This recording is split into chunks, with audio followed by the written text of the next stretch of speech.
Bismillahirrahmanirrahim. Assalamualaikum warahmatullahi wabarakatuh. Waalaikumsalam warahmatullahi wabarakatuh. Ila hadratin Nabil Mustafa Rasulullah sallallahu alaihi wasallam wa ala alihi wa azwajihi wa dzurriyyatihi wa qurbatihi wa ali baitihi wa ashabil kiram wa ila jami'il anbiya wal mursalin wal awliya wa syuhada wa salihin wa tabi'ina salihin ila yaumiddin, khususan ila jami'i masayikhi ila muntahum wa ila abaina wa ummatina wa azdatina wa masyaikhina wa auladina wa azwazina wa dzurriyyatina wa ahli baitina, khususan ila jami'i man tabi'ana wa ahli kuburina wa arwah fi hadil majlis wa ghairuhum lahumul fatihah. A'udzu billahi minasyaitonir rajim. Bismillahirrahmanirrahim. Iyyaka na'budu wa iyyaka nasta'in.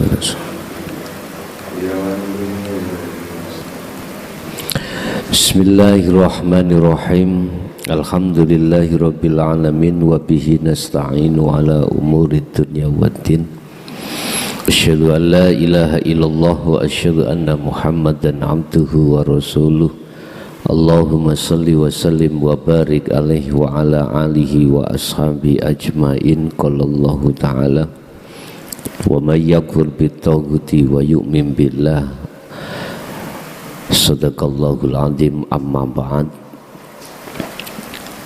Hadratil kiram, para kiai, sesepuh, bini sepuh, tokoh masyarakat, tokoh agama, khususnya Dusun Gampang, Desa Sumberdebu, Kecamatan Bangsal, Mojokerto. Para jamaah baik yang ada di majelis maupun di channel Ponpes Jaya Baru, rahimakumullah. Alhamdulillah, dalam kesempatan malam hari ini kita masih diperkenankan Allah bertemu dan bermuajah dalam rangka ta'lim muta'alim yang khusus. Untuk malam hari ini kami akan membuka bab masalah tentang apa yang dikatakan dalam Al-Quran At-Taghut dalam surah Al-Baqarah ayat 256. Apa sih At-Taghut itu? At-Taghut itu bahasa Arab, bisa diartikan beberapa berhala. Hal ini akan kami ceritakan sejarah Nabiullah Ibrahim alaihissalam dengan Raja Namrud, yang di situ persoalan masalah berhala.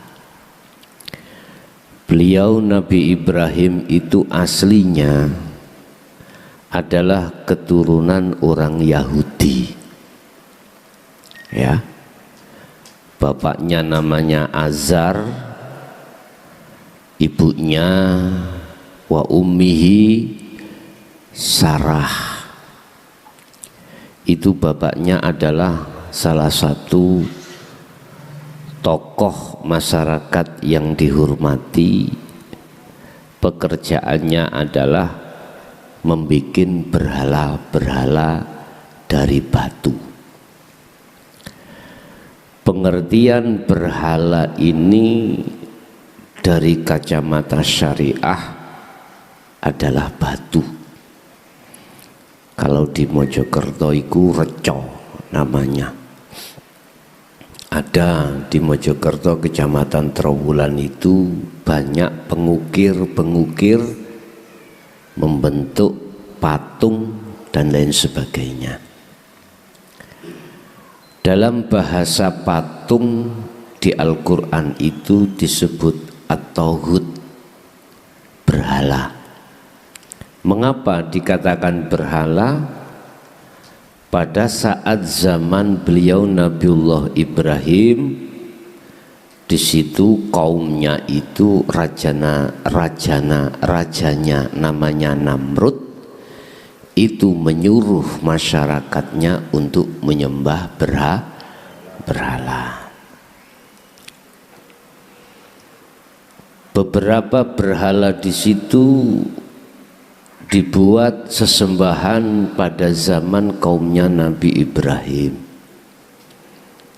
Berhalanya juga namanya beda-beda.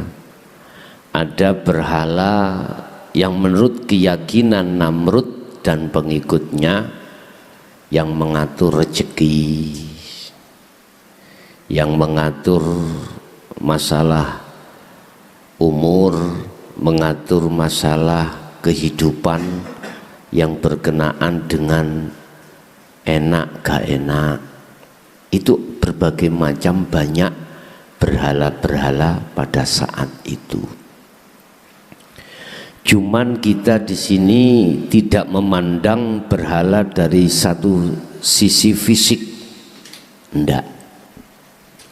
Yang disebut sebagai tauhid berhala itu tidak kami bicara tentang fisiknya, tidak Pak. Kalau fisiknya ya patung itu, reco yang disembah-sembah. Cuman lebih halus lagi, tauhid itu dari sisi pandangan hakikat secara ruhaniyah. Secara ruhaniyah at-tauhid itu yang bagaimana? Ruhaniyah lho Pak ya, bukan jasmaniyah. Itulah keyakinan-keyakinan di dalam hati kita bahwasanya perkara apapun selain Allah yang di dalam hati mempunyai satu keyakinan bahwasanya itu semuanya bisa mendatangkan manfaat, juga bisa mendatangkan madhurat atau mudharat. Apapun, ini kacamata hakikat ruhaniyah. Lah, lebih ke dalamnya nanti kita bahas tentang hal itu, tapi izinkanlah kami akan menceritakan tentang sejarah Nabi Ibrahim dalam surat Al-Anbiya ayat 53 sampai ayat 71. Idqala tatkalani dawuh ngendika sapa Nabi Ibrahim, ngendika li abihi maring bapake Ibrahim, ai huwa Azar, namanya adalah Azar. Niki dari bangsa Yahudi, kepercayaannya itu di luar Islam. Bapaknya berarti beliau Nabi Ibrahim itu bukan keturunan orang-orang Islam kalau dari bapaknya. Wa ummuhu lan utawi ibuke Nabi Ibrahim iku Sarah, namanya Sarah. Takon Nabi Ibrahim nang bapake, wa qaumihi mahadhihi tamathilu allati antum laha aqifun. Nabi Ibrahim takok nanggone atau bertanya terhadap bapaknya dan para kaumnya tentang patung-patung, apakah ini yang kamu tekuni untuk menyembah? Qalu mongko jawab sapa kaum bapake mau jawab ambek kaum-kaum sing wonten mriku. Wajadna aba'ana laha abidin. Kami mendapati nenek moyang kami menyembahnya. Jadi sebelum Nabi Ibrahim, bapak atau leluhur dari kaum itu semuanya menyembah berhala.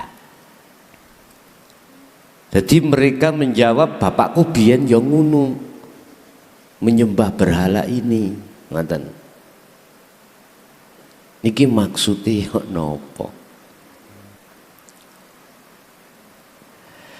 Qala laqad kuntum antum wa aba'ukum fi dhalalim mubin.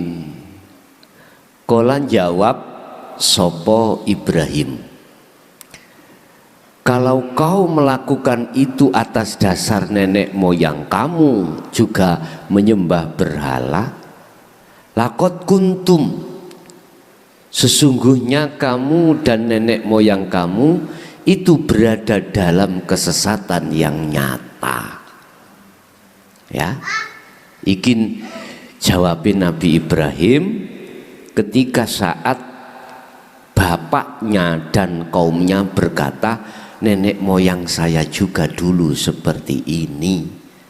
Maksudnya menyembah berhala.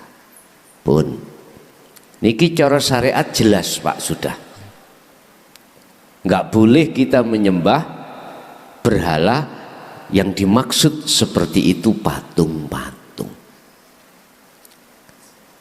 Bahasa patung kalau diluaskan, mohon maaf, kadangkala kita, mohon maaf loh nggih, ada yang memuja wit iku mau angker gitu. Kadang-kadang sing nemen iku utangnya akeh mbah nomere pira, kadang lha ngoten nggih. Dulu Pak, sekarang mboten enten, sumber tebu wis gak ono. Niku napa jenenge ngene iku? Ndeleh tulisan, ndeleh kertas dideleh ngono terus apa jenenge? Grandong ya. Namanya grandong. Wis macam-macam bentuke. Kadang-kadang kita mlebu nonggone tempat yang kita anggap keramat, berbentuk wah lumpang iki kuno, bahayani. Lah ngono kadang-kadang. Wis, ngoten niku disuguh. Gitu. Nah, digrandong. Lah. Iku bahasa syariat. Umpama dimudahkan, diluaskan seperti itu secara syariah, jelas nggak boleh. Terus kalau kita mempertajam maksud berhala atau hud dari sudut pandang hakikat ruhaniyah itu yang bagaimana? Tadi sudah dikatakan, Nabi Ibrahim mengatakan, sesungguhnya laqad kuntum antum wa aba'ukum fi dhalalim mubin. Laqad kuntum yepti teman-teman ana sira kabeh, antum ya sira kabeh, wa aba'ukum lan bapak-bapakmu biyen iku fi dhalalin ing dalam kesesatan mubinin kang nyata. Pun saiki nek hakikat mengatakan siapa berhala itu? Masiwallah, perkara selain Allah yang kita imani, yang bisa menjadikan ruh sampean kali kula mengatakan itu bisa mendatangkan manfaat, juga bisa mendatangkan mudor. Siapa, apa perkara selain Allah itu? Allah dawuh dalam surat lain, wa zuyyina linnasi hubbus syahawah. Ngapunten nih Kang Kathah, saya mengatakan sudut pandang hakikat bukan syariat. Kalau syariat ya rupa fisik iku. Lah hakikat ini dikatakan hubbus syahawah.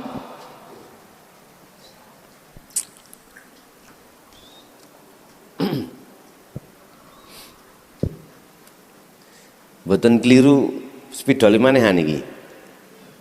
Kok gak enak dibuja.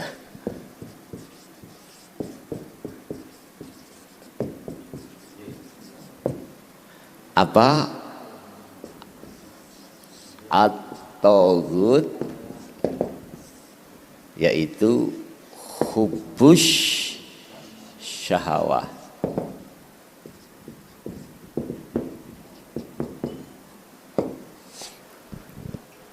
Apa hubbus syahawah? Hub kesenangane ruh, kesenangane hati, asyahawah ing pira-pira perkara kang bangsa duniawiyah.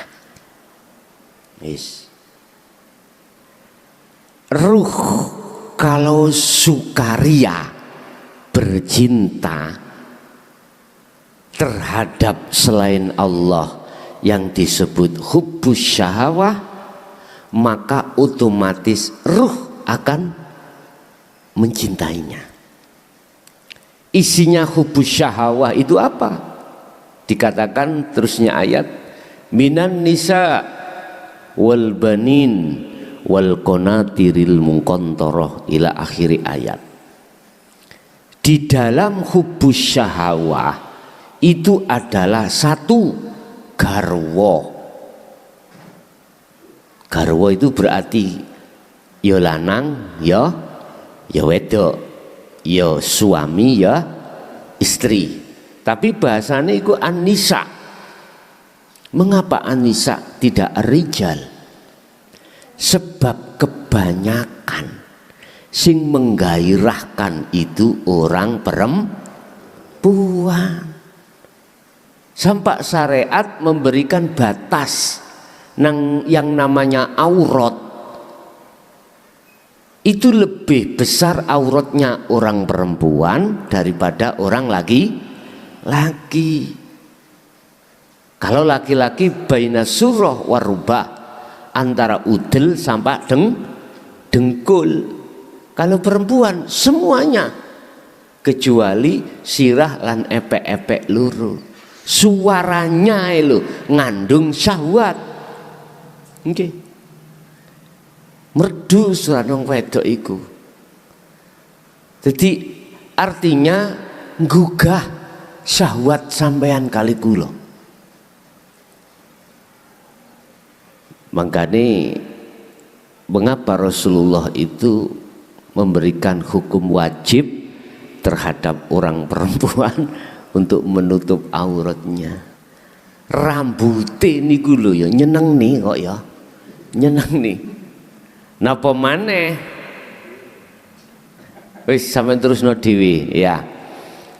Bapak Ibu, maksudnya yang dikatakan berhala itu apakah fisik itu? Bukan. Senenge ati menyang liyane Allah tadi. Senenge ati, sukanya ati menyang selain Allah. Ati ki maksudnya roh. Nek jasad mboten napa-napa, Pak.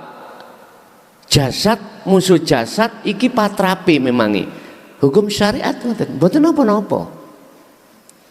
Seorang laki-laki simah atau nikah terhadap seorang perempuan jasad. Tapi yang tidak boleh bercinta itu adalah ruh kita. Ruh kita. Iki pandangan hakikat bukan syariat. Wa ma umiru illa liya'budullah. Liya'budullaha mukhlishina lahuddin wa qala aidan wa ma khalaqtul jinna wal insa illa liya'budun. Ruh ini, Pak, sebelum Allah tiupkan terhadap jasad, ruh itu sudah ada perjanjian dengan Allah. Cuman kita aja yang lupa. Nanti ingat kalau kita sudah buka Quran. Oh iya, Lebih ingat lagi tatkala jenengan mengke kembali bertemu Allah. Yang saya maksud kembali tidak harus jasmani ini mati, tidak. Kita bisa kembali kepada Allah, wa inna ilaihi rajiun, ruh. Dengan sistem ajaran Rasulullah uzlah atau kholwat. Ini diterangkan di dalam surat Al-Kahfi, Pak, ayat 110, surat yang terakhir. Wa man kana yarju liqa'a rabbi falyamal amalan shalih. Barang siapa yang ingin bertemu Allah berarti kembali. Ada caranya di situ. Al-Ankabut juga Allah sampaikan ayat 5 kalau nggak salah. Siapa yang mengadakan keinginan bertemu pada Allah, maka Allah janji akan menemui. Allah akan berjanji akan menemui pada hamba yang mempunyai keinginan bertemu Allah. Ruhnya, Pak, bukan jasad. Kalau jasad tetap kita nikah laki-laki. Kalau ada laki-laki gak nikah ya berarti kurang normal. Iya, kurang normal. Lebih normal maneh kados Kanjeng Nabi. Lebih normal. Tapi kerut-kerut wong wedok. Zaman saiki pun kula mboten bahas teng mriku. Maksudnya jasad sak ruh kita bercinta terhadap fisik itu nggak boleh. Mestinya jasad ini mensukai terhadap jasad seorang wanita atau seorang laki-laki, tetapi ruh kita hanya bercinta terhadap Allah yang ada di situ. Sebab Al-Isra Allah dawuh subhanalladzi asra bi 'abdihi. Maha suci sapa Allah, sapa alladzi hidup yang memperjalankan jenengan dari rumah sampai ke sini. Berarti saya mengatakan jenengan itu tidak laki, tidak perempuan. Berarti geraknya kita manusia itu atas dasar yang menggerakkan Gusti Allah. Mana Allahnya? Hidup di dalam diri jenengan. Dasarnya Al-Hadid ayat 3. Huwal awwalu wal akhiru wadh-dhahiru wal batin. Allah iku ya ning jeromu, ya ning jabamu, ya ning awal, ya ning akhir. Tanpa hidup, tanpa Allah di situ yang tidak bisa kau lihat dengan mata zahir, tidak akan mungkin jasmani sampai kali kula niki bisa sampai ke sini. Lah, makanya sholat caranya khusyuk bisa di situ. Kita harus yakin penuh apa gerakan pada diri kita ketika sholat, ruh atau hati harus sambung terus menyang Allah. Caranya lewat iman atau rasa yang mengimani dan merasakan hanya Allah hidup itu yang menggerakkan. Sibukkan hati untuk di situ, pasti akan hati sampai terasa nyes, terasa damai, terasa pustaka iso digambar nih, Pak. Di situ. Berarti ruh harus bercinta terhadap Allahnya. Tapi kalau ruh bercinta pada makhluknya, inilah bagi ruh yang seperti ini telah menyembah berhala. Hakikatnya loh, Pak. Tapi jangan dikatakan kok pulang, Dik, kamu berhala. Mas, kamu berhala. Jangan. Ya dipentungi wong sampean. Ya ta. Kesenangan hati, kesenangan ruh harus hanya pada Allah. Makanya ada satu makalah, boleh kamu bercinta terhadap siapapun, tapi jangan kau kalahkan cintamu pada Allah. Pada Allah. Ada lagu sing ini kalau, Pak. Aku mencintaimu karena Allah. Lah ngeten nggih. Arek wedok niku lho. Sing menyanyi cintai aku karena Allah, sayangi aku karena. Lah niku munajat yang namanya. Judulnya munajat cinta ya. Ya duka niku. Nah, di situ Pak. Wis, itu pertama. Terhadap nemplek di suami dan istri. Kedua, wal banin, anak Pak. Anak. Secara manusiawiyah, secara fisik wajib kita mencintai anak, wajib. Kasih sayang Ar-Rahman terhadap anak wajib. Tetapi Ar-Rahim, ruh panjenengan itu harus hanya bercinta terhadap hidup di dalam diri anak. Sebab tanpa Allah di situ nggak mungkin anak itu bisa guyu, bisa jaluk, bisa nangis dan lain sebagainya. Yes. Yang ketiga, konatiril mungkontoroh, sandang pangan, papan Pak. Sandang pangan, papan. Iki disebut dunya brono. Mudah. Secara hakikat kalau cinta kita ini terhadap makhluknya tersebut, ruh lho Pak ya, hakikatnya kita itu telah menyembah berhala. Sehingga jangan heran ketika kita sholat, nafsu itu selalu masuk dalam hati supaya ingat terhadap tiga hal tadi. Dunya brono termasuk penggawean, wis opo wae. Lho nggih Pak, gak santri, gak kiai, sedaya. Sedaya ngeten iki. Kecuali yang betul-betul sebagai pengikut Rasulullah. Dalam surah Ali Imran ayat 31, siapa pengikut Rasulullah itu? Siapa yang mengikuti betul-betul dikatakan pengikut Rasulullah? Ternyata di situ dijawab,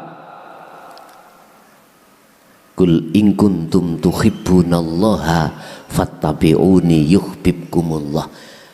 Ternyata mereka yang tidak hanya membangun hukum syariat tetapi juga membangun hukum hakikat. Syariat kanggo jasad jasmani, ritual jasmani, hakikat kanggo ritual rohani yang khusus pada Allah. Makanya ada habl minanas, hablu minallah. Tali sesama manusia, tali antara ruh langsung pada Allah. Bapak Ibu, Islam tidak melarang umatnya ini untuk mewah bojone, mewah anaknya, mewah harta bendanya, tidak. Tetapi Islam memberikan batas.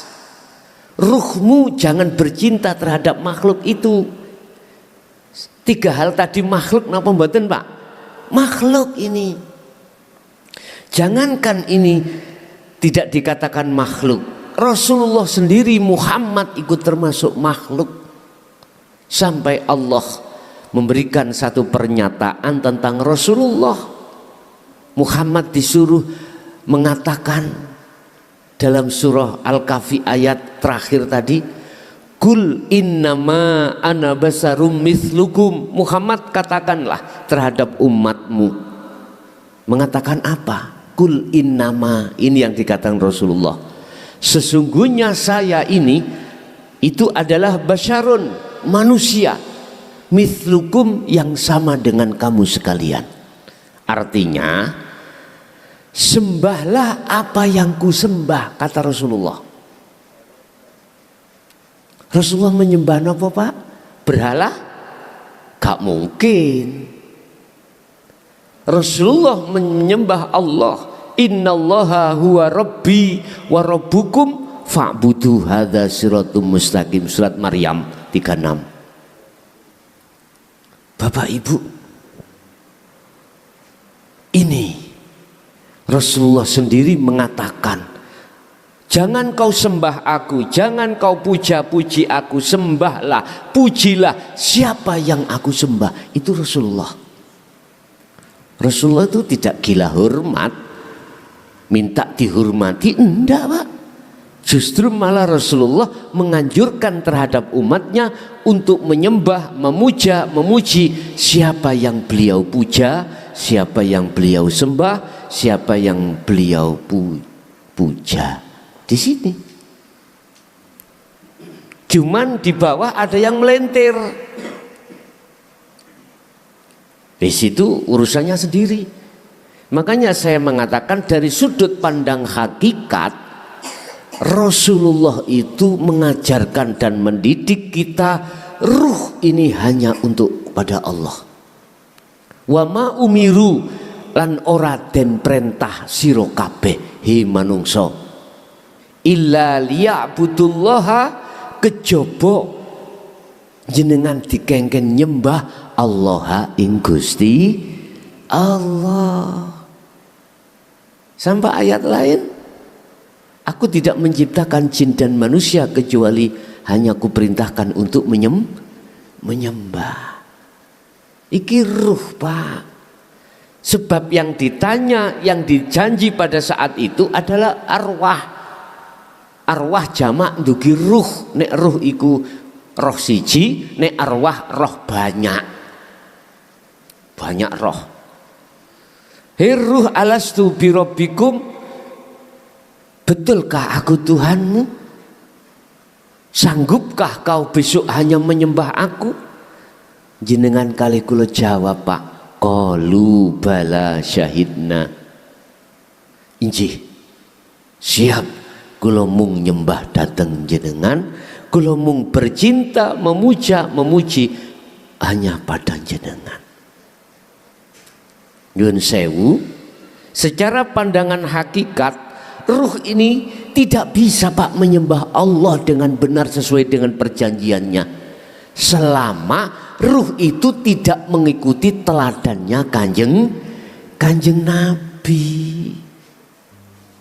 Artinya siapapun kita, apapun status kita, bah rakyat, bah kades, ya, bah sing ngerti syariat, bah sing gak ngerti syariat, manakala ruh ini belum dididik dengan ajaran dinul haq dari Rasulullah di jalur tauhid la ilaha illa anta wa ana, itulah yang kula sebut ilmu hakikat ma'rifat. Tidak bisa Pak.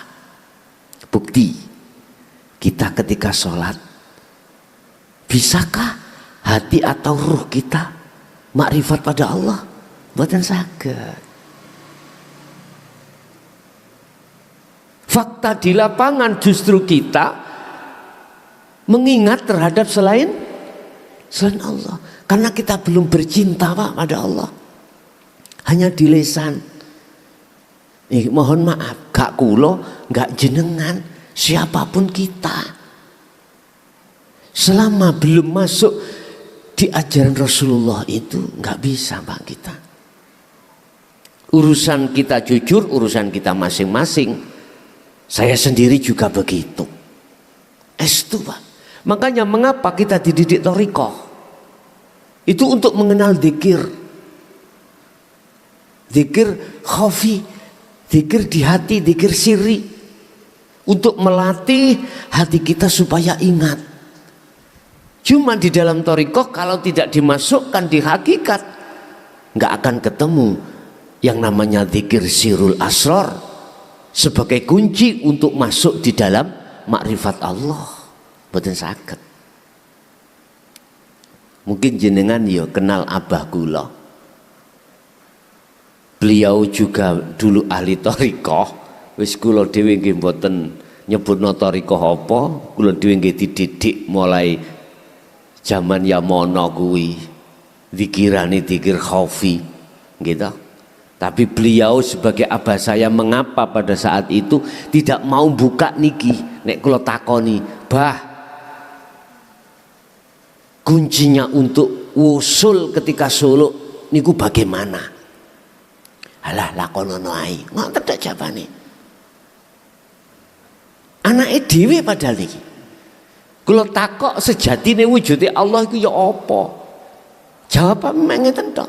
Awakmu engko nek wis ketemu teracake kuntul miber baru ngerti. Lah pedhot Pak ndas kula gawe mikir niku. Nggih, sampak dikinayahno wis golek ana susuane angin. Lho ngoten niku kula padosi temenan. Kula kinten lesus, Pak. Ketemu lesus mujur ngalor langsung bah wonten pun semrap kula. Susuane angin. Ditakoki, "Sing ndi?" Lah niku kalau ono lesus matamu. Kula dilokno ngoten. Dudu iku. Susuane lesus. Iya mboten susuane angin. Ya mboten ketemu lah. Ternyata jawabannya ada di surat Al-Hadid ayat 3 tadi. Allah itu disebut hidup ana ning jaba, ana ning jeromu. Ning jeromu akhirnya iso ngumetno darah, jantung bisa berdenyut, napas bisa keluar masuk. Di situ karena ada hidup. Di luarmu sehingga duniawiyah ini bisa berkembang karena Allah. Seperti itu. Lah pada saat itu nggih mboten mudeng to, Pak. Ya wis dirungokne mawon. Basa wis ketemu jawabane, kula nggih jawab. Lho, sampean kok gak dudono kaya ngeten iki?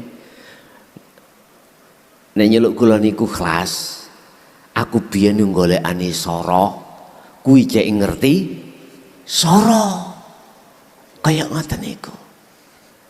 Ya Allah Bapak Ibu, iki hubungan wong tua dengan anak, apa maneh orang lain.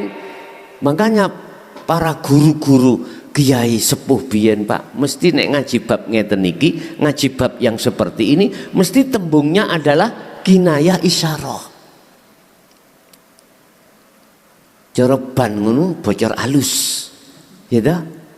Sekarang sudah tidak zamannya ban bocor alus, bocor gede bahkan beledos. Udah untuk mempermudah umat pada zaman akhir ini Bapak. Bon. Jadi Allah memerintahkan ruh itu hanya menyembah. Lah dikatakan menyembah dengan benar, ruh itu makrifat pada Allah.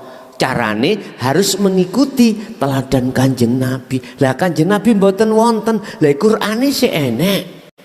Kan bisa kita belajar di situ. Terhadap para kiai, sepuh kiai akhirat baru didunungno niku maksude.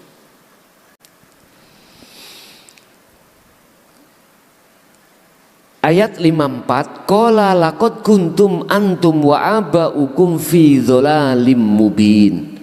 Kamu dan nenek moyangmu iku jelas di dalam kesesatan yang nyata. Secara hakikat kita itu ruh, maksudnya manakala bercinta terhadap selain Allah hidup itu, maka hakikatnya kita masih dikategorikan menyembah berhala. Makanya bab masalah syirik itu mengapa ada syirik jali, ada syirik khafi. Kalau kita menyembah selain Allah berarti kita menyekutukan Allah, berarti kita kan menjadi orang musyrik toh Pak ya. Lah perbuatan kita syirik. Makanya syirik itu ada dua.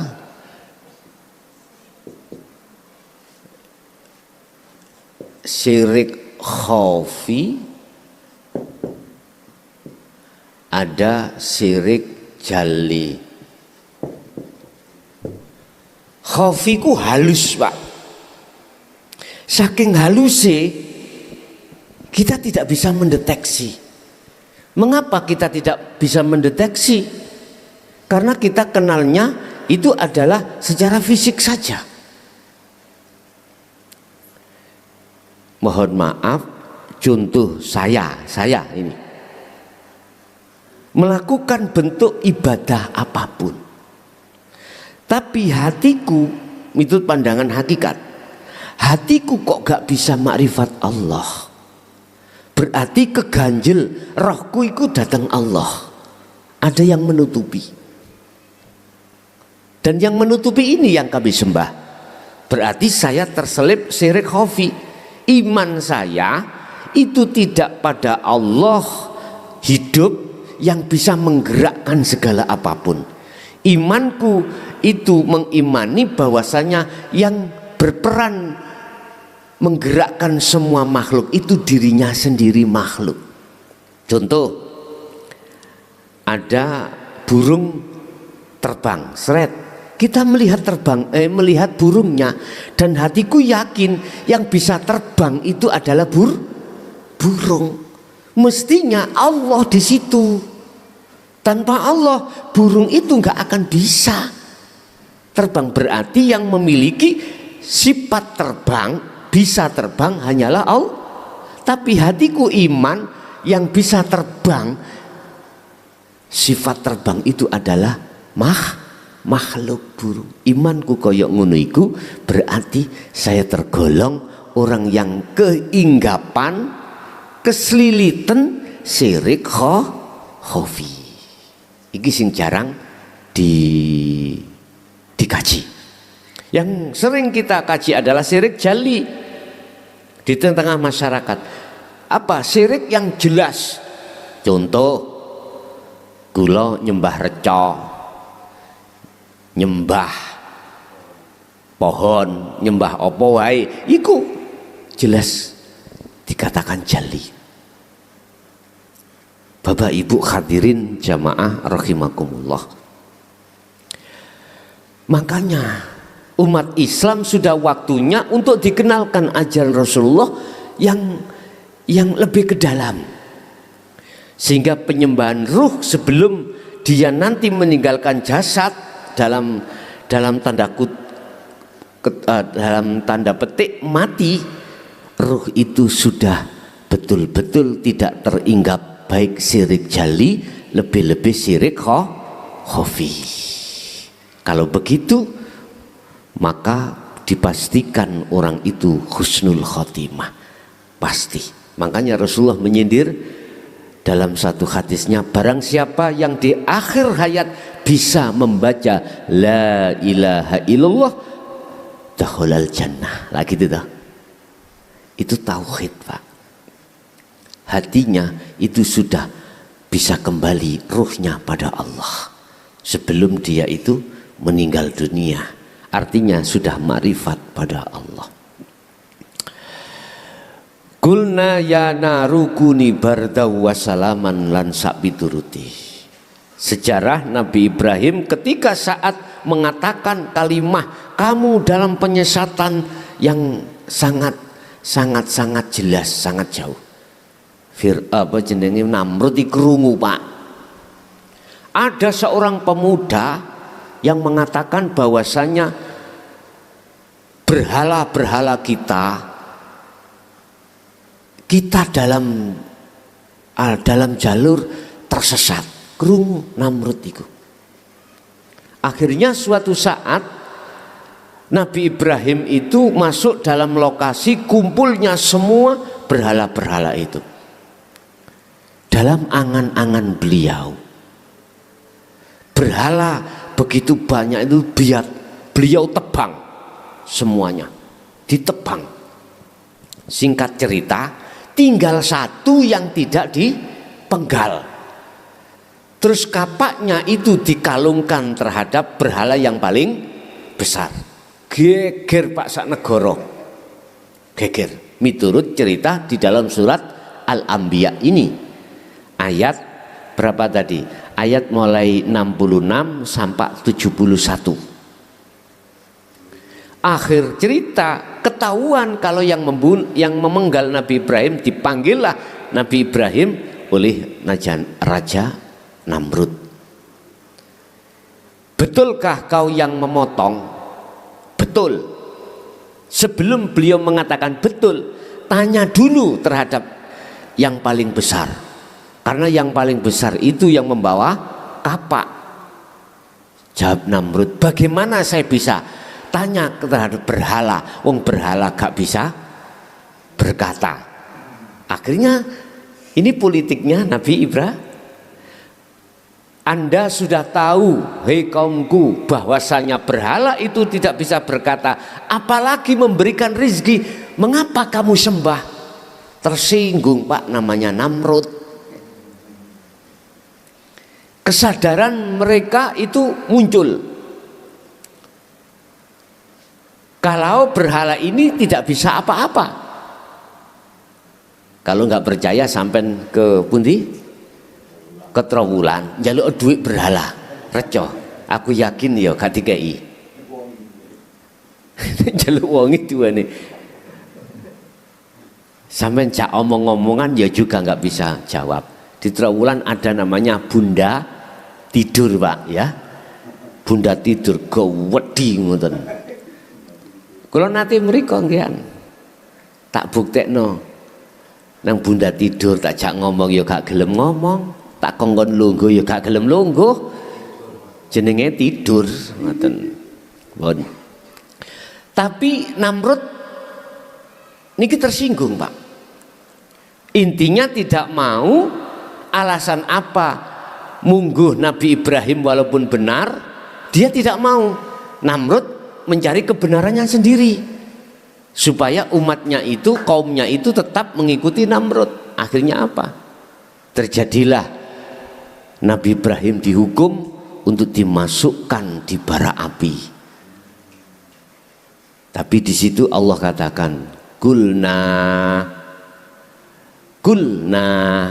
dawuh sapa ingsun Allah. Allah dawuh, ya naru he geni kuni bardau wasalaman ala Ibrahim. Sifatnya geni lah panas sama ya. Pada saat itu disebut Allah, hei geni, sifatmu ya panas toh, tapi dadi yo adem ing mungguh Nabi Ibrahim. Bardau wasalaman ala sayyidina ala Ibrahim. Akhirnya yang namanya api niku kan makhluk toh Pak ya, makhluk nganut jeragane kuni bardau wasalaman Ibrahim ala Ibrahim. Apapun pasti nganut makhluk itu, karena yang mengatakan itu adalah Allah. Sebab makhluk yang menguasai itu Allah. Jenengan wau lho Pak ya, ada dua kelompok. Ada yang dikersakno Allah, diperintah Allah rawuh ning majelis, ada yang tidak. Yang tidak itu ya atas dasar diperintahkan Allah tidak hadir. Yang rawuh itu ya dikersakno Allah rawuh. Kalau Allah tidak ngersakno rawuh, ya gak mungkin rawuh. Padahal ngajiku aras-arasen Pak, lemes, mending remi. Terus ini kalau adang gak matang-matang nih loh, dadu dibuka ditutup, dibuka ditutup. Kaya wong adang mboten matang-matang. Mengapa Allah menghendaki satu sisi umat ini purun ngaji bab niki? Mengapa satu sisi Allah menghendaki hamba itu tidak mau menerima ajaran Rasulullah ini? Itu Allah punya maksud sendiri. Liyabluwakum ayyukum ahsanu amala, untuk menguji terhadap hambanya. Sami'na wa atokna ataukah sami'na wa asoina, sama-sama mendengarkannya. Kalau di dalam Islam kesempurnaannya itu harus sampai makrifat. Al-Baqarah ayat 208. Wahai orang yang beriman, udhulu fisilmi kafah, sempurnakan Islammu. Artinya di dalam Islam mulai syariat, thariqat, hakikat, makrifat. Al-Baqarah ayat 208 itu, Pak. Bon. Lah, saat itu juga yang namanya api ing mungguh Nabi Ibrahim dadi adem, ing mungguh liyane dadi panas. Ya kita jajal, kita pakai korean sama jempol. Panas apa? Adem. Maksudnya bukan fisik itu, Bapak. Apa? Garwa kita bisa menjadikan hati panas. Ayo. Saged. Iso uga dadi adem. Anak kadang-kadang hati panas muring-muring gara-gara gak nganut. Jadi panas. Anak juga menjadikan hati kita menjadi dingin, roh kita. Dunya brono, sinten sing gak pusing. Utang wakeh bang titil bandina dileboni wis sawumpek. Sampai dewang wis kabur ae. Timbang lah sawumpek to, Pak. Panas to hati. Hanallah. Kita tidak sadar, Pak, bahwasanya di dalam diri garwa anak dunya brono di situ ada Allah. Enggak sadar. Ayo coba dijajalah garwa sampean ngeliyo misalnya. Tahu ngeliyo ya? Kira gak mangkelan jenengan. Ya jelas. Kalau laki-laki melihat istrinya itu ngeliyo, dari bahasa Quran wazani wazaniatu fajlid. Tapi hukum ini tidak bisa diterapkan Indonesia, Pak. Kalau sudah berani melakukan perbuatan sampai hubungan intim, wajib dibunuh. Sakit melakukan hukum ini Indonesia? Nggak boleh, karena hukum kita undang-undangnya Pancasila, nggak boleh. Panas. Dan atau garwa sampean suami ngelirik wong liya utawa ya wong liya lah. Bagaimana jenengan seorang istri ati paling cukup parut dipasrahno ngoten nggih. Nah, mangkal nang ati. Anak juga begitu, harta benda kita. Ingat Bapak Ibu, surat Al-Baqarah ayat 115 Allah katakan walillahil masyriq wal maghrib fa aina ma tuwallu fa thamma wajhullah. Sekecil apapun makhluk di langit dan di bumi, kecil bleduk, bahkan atom apa paling kecil ya, itu yang menggerakkan adalah Allah. Mereka bisa bergerak karena digerakkan Allah. Oleh karena kita belum bercinta pada Allah, kita tidak akan pernah bisa makrifat tahu di situ Allah. Karena tertutup dengan makhluk yang berupa garwa, anak, harta benda. Akhirnya apa yang terjadi? Hati sakit, Pak. Kata orang Jawa, sakiti ati disangga dhewe, panase ati disangga dhewe, kalau panase srengenge sangga wong akeh. Berarti neraka atau surga itu terletak pada jagati roh masing-masing. Di dunia kita bangun kaplingan apa? Terserah. Kaplingan surga silakan, kaplingan neraka juga silakan kata Allah itu. Secara hakikat orang yang membangun kaplingan surga adalah mereka yang melakukan hukum syariat tapi didasari hati makrifat pada Allah. Bisanya makrifat pada Allah harus mengikuti tata cara Rasulullah. Apa? Dinul haq itu kita ajarkan, kita pelajari, banjur gitu kita amalkan dengan istiqomah. Baru di situ jenengan akan dikatakan melakukan pensucian dari perkara-perkara yang meregeti, menajiskan kotoran hati. Setelah itu baru bisa bertemu Allah. Ingat, aku kata Allah tidak akan menerima hambaku menghadap bertemu aku selagi di dalam diri hambaku itu ada selain aku. Itu Pak. Kalau dia itu sudah meninggalkan selain aku, yuhibbukumullah, kata Allah akan menerima jenengan, dijadikan sebagai kekasih. Akhirnya sampai ruh ini hanya bercinta pada Allah. Jadi melihat garwa, melihat Allah, melihat anak, melihat Allah, melihat dunya brono, sandang pangan papan, yang dibutuhkan semua ada Allah. Iki ya kudu dilatih Pak, dikire dilatih lah. Mengki saged kula buka zikir untuk menuju sampai di sini. Prosesnya adalah membersihkan kotoran hati dulu, kemudian bertemu Allah. Tapi mohon maaf, kemarin kan sudah saya katakan, sinten sing ingin berbeat monggo, tapi ya iku mau syarate sampai harus siap ruh ini ninggalno iman selain Allah. Nek jasad tetap gembul bojo Pak, gembul anak, nyambut gawe, tapi ruh harus gembul terus ketemu Allah. Carane wonten kedah zikir sing kedah sampean kejoki nanti.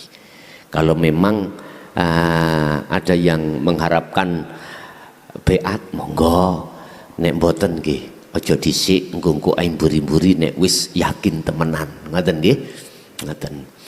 Pun wa aroda lan wa arodu bihi kaidan faja'alnahum al-akhsarin. Dan mereka hendak berbuat jahat terhadap Ibrahim. Wa arodu lan ngarepake sapa Namrud ambek dengan pengikut-pengikutnya bihi kelawan Nabi Ibrahim. Mereka mengharapkan terhadap Nabi Ibrahim kaidan. Faja'alnahum al-akhsarin. Dan mereka hendak berbuat jahat terhadap Nabi Ibrahim dengan bentuk dibakar supaya mati. Tapi mboten mati beliau karena apinya dingin. Roh sampean iki nggak akan panas ketika melihat gak cocoki di tengah keluarga, nggak panas. Jadi dingin karena melihat Allah. Maksudnya ada di situ Pak. Lho ngeten iki mboten ngomong tok. Ngomong ya gampang Pak. Iya kabeh ku teko Allah gampang. Tapi kok praktek di lapangan. Mengapa kebanyakan hati kita sik mungsel-mungsel? Jelas dikiri iku dereng mlaku, belum jalan. Zikir yang mana? Zikir yang bertemu untuk khusus pada Allah. Dereng jalan. Kalau sudah jalan, penak. Walaupun lesan itu koyoke muring-muring, tapi hati sampai ini adem guyu. Nggih, guyu. Dingin sekali. Makanya jenengan nek pengen awet nom, mlebu surga terus. Tenguk-tenguk roh iki di surga Allah. Mboten sing tak maksud surga sing dimaksud secara syariat besok nek bar kiamat, enggak. Sekarang di dunia. Hakikat Pak, ati jenengan kalau bisa melihat Allah, kata Rasulullah, anta budallaha ka'annaka taroh. Sahih Bukhari. Ketika kau menyembah pada Allah, seakan-akan kau bisa melihat Allah. Kalau tidak bisa melihat Allah, seakan-akan kau terus selalu dimonitor, dilihat Allah. Ini makrifat yang paling dek Pak. Yang paling dek. Ini kindek-dekan makrifat. Jadi cara salat, hati jenengan selalu sambung, merasa meyakini dilihat Allah terus. Dengan bentuk sampai duwe keyakinan aku gerak, sebabnya yang menggerakkan adalah Allah.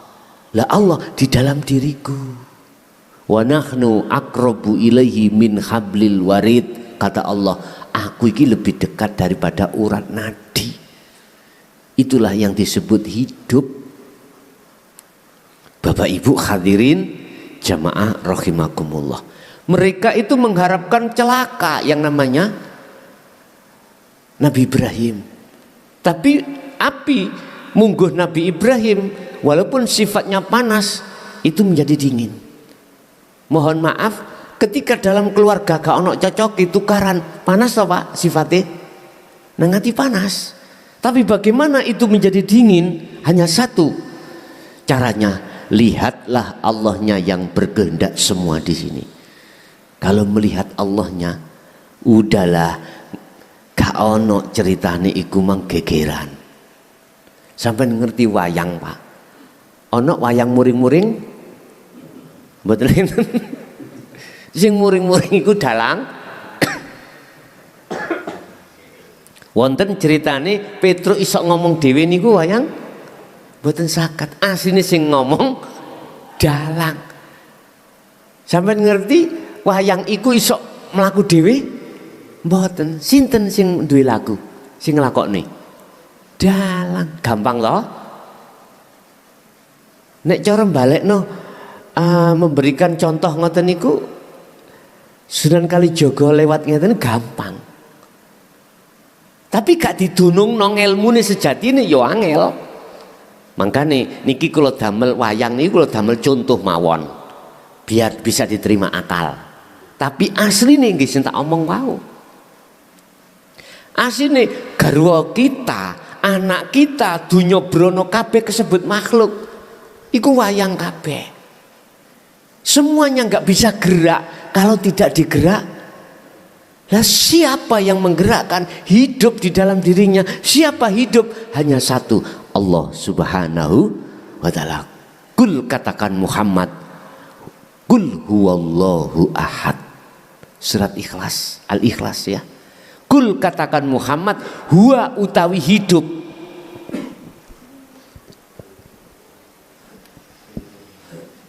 Iki sering sampean waca, tapi dununge jarang ana sing ngerti. Nggih ya? Allah. Makane Quran iku gak ojo diwaca tok, dipelajari. Katakan Muhammad, ajarkan Muhammad nang umat. Huwa utawi sapa? Allah iku ana kene, nek cara nahwu mboten asal, Pak. Kudune huwa iki sakwise Allah. Mengapa diletakkan sini? Ada apa? Huwa ternyata huwa utawi hidup, bahasane zat. Iku Allahu utawi jenenge Allah. Wong Islam hidup iku sejatine jenenge Allah. Utawi Allah iku ahadun esa. Esa iku tunggal. Tunggal itu tidak ada yang lain. Berarti gerake garwa, anak, harta benda, sejatine sing gerakno iku mung tunggal. Sinten? Urip, hidup. Siapa hidup itu? Ditanya, huwa iku Allah Subhanahu. Nah, nek ora didunungno ngene ya kita waca terus. Ning ora kerti karepe. Gak mlebu nang ati, akhire roh iki gak iso nglakoni sejatine salat iku ya apa. Sehingga yang kita lakukan iku secara jasmani tok. Diawali takbir, dibungkasi salam. Akhire roh sampean kali kula mblakrak. Tutuk ndindi lah ngoten nah.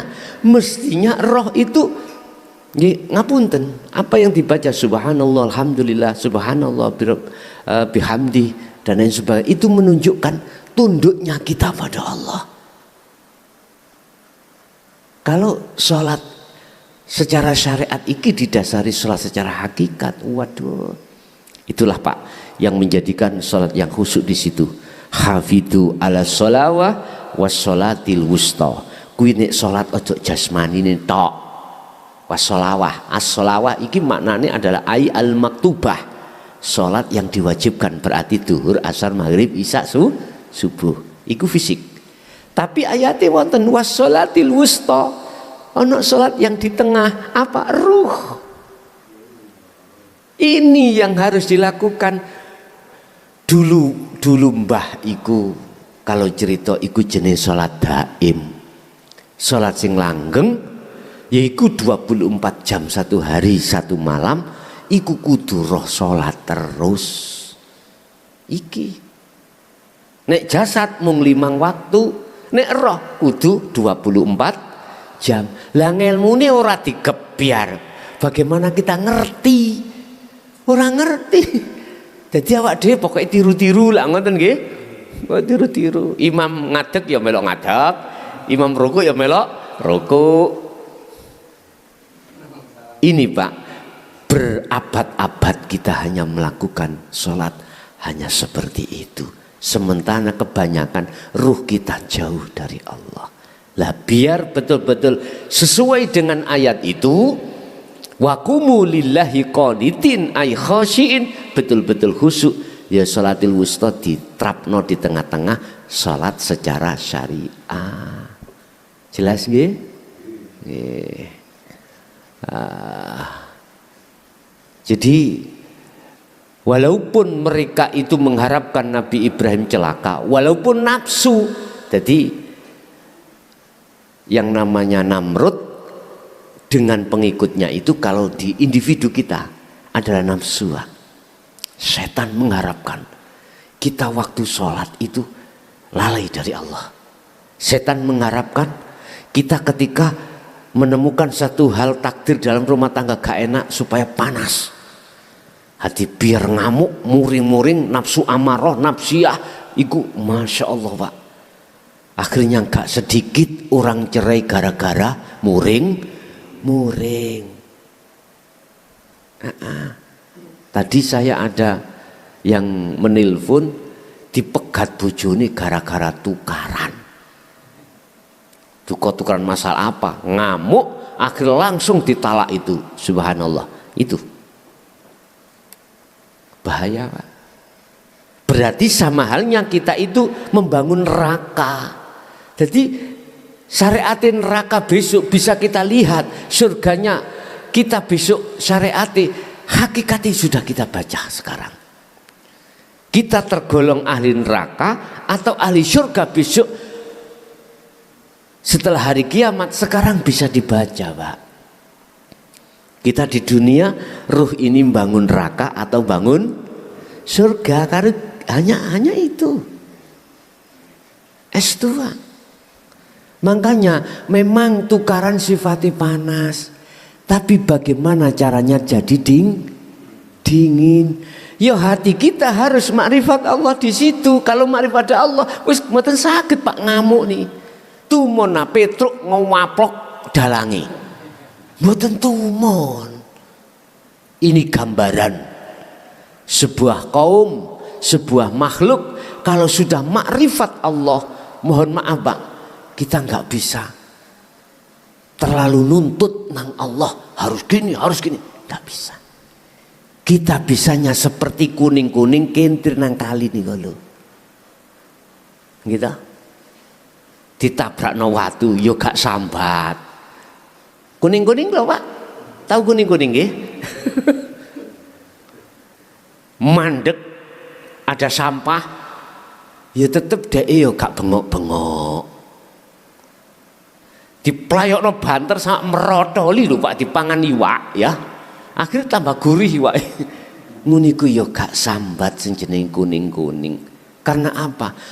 Kita hamba sudah menetapkan sifat hakikati hamba terhadap hamba. Apa sifat hakikati hamba? Besok kita bahas. Sifat wajib Allah, sifat wajib makhluk. Ada wujud kita bako lan sak pituruti. Iku sifat wajib Allah. Lah sifat wajib kita lawan katane sifat wajib Allah. Nek Allah wujud berarti kita makhluk, lawannya wujud. Adam tidak wujud. Itu bagaimana pemahamannya? Nanti bisa kita bahas ya untuk bulan depan. Bapak Ibu hadirin jamaah rahimakumullah, faja'alnahum al-akhsarin. Justru Allah yang menjadikan golongan-golongan Namrud ambek umati umang pengikuti golongan yang rugi. Dikatakan rugi bagaimana? Mohon maaf, golongan yang kembali kepada ayat yang depan tadi, golongan sing tersesat. Lah bisanya merasa rugi engko nek wis arepe ajal, Pak. Baru sadar kita. Iya, bener ajan Rasulullah. Jadi ketika idza jaa ajaluhum sampai dibuka, Pak. Kebenaran al-haq, kebatilan itu dibuka. Qad khasyiral ladina kadzdzabu biliqa'illah. Sungguh sengsara, sungguh merugi orang-orang ketika saat di dunia belum mengadakan pertemuan terhadap Allah. Ruhnya itu. Ayat itu adalah bahasanya adalah kadzabu, mendustakan. Gak gelem. Pertemuannya kepingin nangoni selain Allah, hai. Apa? Pingin sembarangi cemepak. Cara pingin wis opo wae cemepak. Nek cara jasad gak popo, tapi cara roh lho sing gak oleh. Temu nang Allah saja. Lah, mereka itu tidak mau. Terus bagaimana ayat seterusnya? Hatta idza ja'athumus sa'atu baghtatan. Mereka ini sampai sadarnya ketika saat ajal baru terus mriku dawuh, ya Allah balekno aku ning donya. Walaupun sesaat estu kula tak nyembah mung dateng jenengan iki rintiane roh, Pak, bukan jasad. Nek jasad ya wis mencicil ngeten wis merem. Iki kejut-kejut nazak niku lho ya. Rintiane roh. Terus Allah jawab apa? Kasep. Tuidik jawabannya tapi nyelekit Allah itu. Kasep. Biyen wis tak tuturi lewat Muhammad, kau yang tidak mau memperhatikan. Wis kasep. Begitu, Pak. Wis mugi-mugi kita lan anak putu kita, orang dekat kita, keturunan kita ila yaumil qiyamah. Muga-muga didadosaken golongan yang betul-betul menyembah pada Allah Subhanahu wa taala. Al-Fatihah. A'udzubillahi minasyaitonir rajim. Bismillahirrahmanirrahim.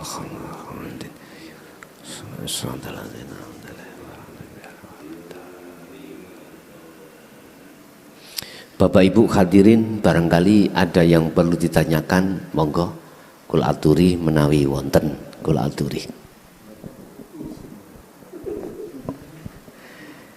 Nggih pun nek umpami mboten tangkleting majelis wonten isin nggih. Nggih pun. Baik sing njawi ibu-ibu barangkali ada. Utawi ngeten jenengan umpami di majelis kok ya isin gak enak. Ini kan mlebu TV to, Pak nih. Kita langsung live Pak TV, Pak. Lewat WA saged ning nomor kula. Takok lewat WA nek jenengan gak penak sungkan nggih, monggo lewat WA saged dan lain sebagainya. Nggih, sampun nek ngoten. Nggih, ngoten niku monggo kita tutup sarana doa. Mudah-mudahan apa yang sudah diberikan Allah pelajaran ini tidak hanya menjadi ilmu yang bermanfaat bagi kita, tapi juga terhadap anak putu kita ila yaumil qiyamah. Lahumul Fatihah. A'udzubillahi minasyaitonir rajim.